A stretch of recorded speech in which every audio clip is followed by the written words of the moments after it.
3, 2, 1. Assalamualaikum warahmatullahi wabarakatuh. Pada kesempatan kali ini saya akan membawakan dua materi, di mana materi pertama yaitu kebijakan makroprudensial dan materi kedua itu kebijakan defisit. Yang pertama itu kebijakan makroprudensial, di mana kebijakan ini diambil dari kebijakan Bank Indonesia sebagai upaya untuk mengatasi upaya preventif untuk mengatasi kerentanan korporasi dan rumah tangga di Indonesia.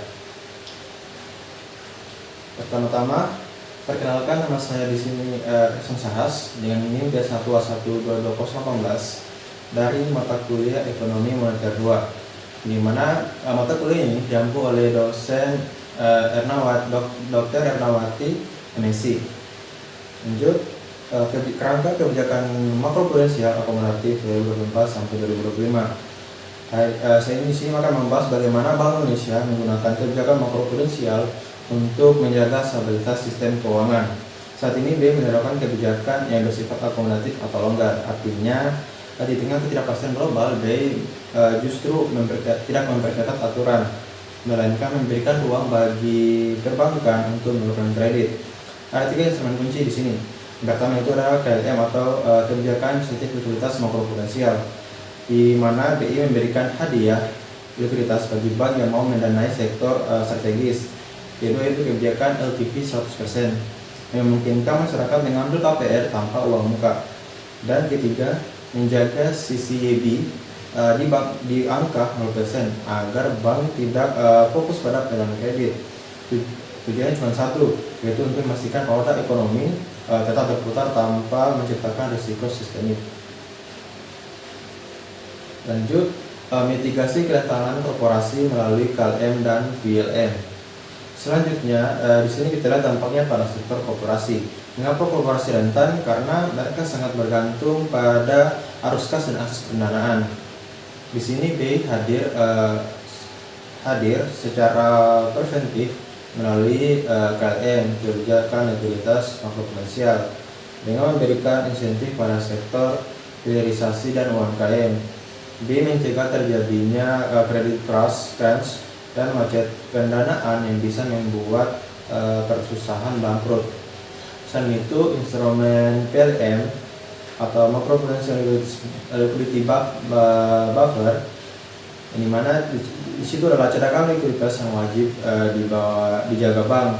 Mengapa itu disebut upaya preventif? Karena PLM berfungsi sebagai ban seret, istilahnya di mana jika terjadi guncangan ekonomi mendadak, bank sudah memiliki bantalan likuiditas untuk tetap mendukung operasi korporasi, sehingga kegagalan satu perusahaan besar tidak merembet menjadi krisis perbankan nasional.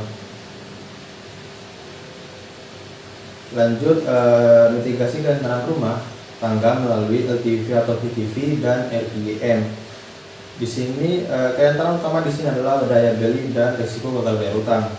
Kebijakan LTV dan FTV 100% bukan hanya soal jual rumah, tapi merupakan strategi preventif untuk membantu manajemen arus kas keluarga. Dengan DP 0%, rumah tangga tidak perlu menghabiskan seluruh tabungannya untuk pembayaran di awal, sehingga mereka masih memiliki cadangan dana darurat. Namun BI tetap waspada. Kebijakan ini dibarengi dengan aturan clearing untuk menjaga spekulasi berlebihan yang bisa menyebabkan gelembung harga atau bubble. Selain itu, melalui RPM, BI memastikan bahwa masyarakat berpendapatan rendah tetap terinflasi dalam sistem keuangan. Secara keseluruhan, kebijakan ini bersifat preventif karena ia melawan siklus. Ia mendorong saat ekonomi lesu dan menjaga batas aman agar rumah tangga tidak terjebak dalam uang yang tidak pasti. Selanjutnya, materi kedua yaitu kebijakan defisit, yaitu sebagai upaya untuk mengatasi krisis keuangan global. Yaitu pertama itu kebijakan moneter konvensional dan fasilitas likuiditas darurat. Di sini saya akan membahas bagaimana defisit merespon krisis keuangan global. Di mana di sini di langkah awal defisit yaitu melalui kebijakan moneter konvensional. Pertama, The Fed melakukan pemangkasan suku bunga acuan atau Federal Funds Rate secara drastis hingga mencapai level hampir 0% atau zero low bound. Tujuannya jelas, menurunkan biaya pinjaman di seluruh sektor. Mekanismenya melalui jalur suku bunga. Ketika suku bunga bank sentral turun, bunga kredit perbankan bisa turun, sehingga perusahaan dan rumah tangga kembali memiliki kemampuan untuk meminjam dan berbelanja. Kedua, The Fed bertindak sebagai lenders of last resort. Melalui jalur likuiditas, mereka menyuntikkan dana agar institusi keuangan yang mengalami kemacetan arus kas, sebagaimana dijelaskan dalam penelitian Compound 2023. Langkah agresif ini sangat krusial untuk menghentikan efek domino atau penularan krisis agar tidak menghancurkan seluruh sistem perbankan global. Lanjut, kebijakan moneter inkonvensional melalui quantitative easing atau QE. Ketika suku bunga sudah mencapai 0 namun ekonomi belum pulih, The Fed melalui kebijakan inkonvensional yang kita kenal sebagai quantitative easing atau QE. Dalam kebijakan ini, The Fed tidak lagi sekedar mengatur bunga, tetapi langsung memberi hasil skala besar seperti surat utang pemerintah dan jaminan simpanan properti atau MBS. Bagaimana sih mekanisme ini bekerja? Menurut kebaca dan Tosculu 2022 menjelaskan adanya portfolio balance channel. Singkatnya, ketika The Fed membeli obligasi jangka panjang supaya aman di pasar berkurang. Hal ini memaksa para investor besar untuk memindahkan modal mereka ke aset yang lebih produktif seperti saham dan obligasi korporasi. Hasilnya, harga aset meningkat, biaya modal bagi perusahaan menurun, dan pasar properti menjadi pusat krisis mulai stabil kembali, dan suku bunga KPR yang lebih rendah. Terakhir, forward guidance dan jalur stabilitas global atau swap lanes.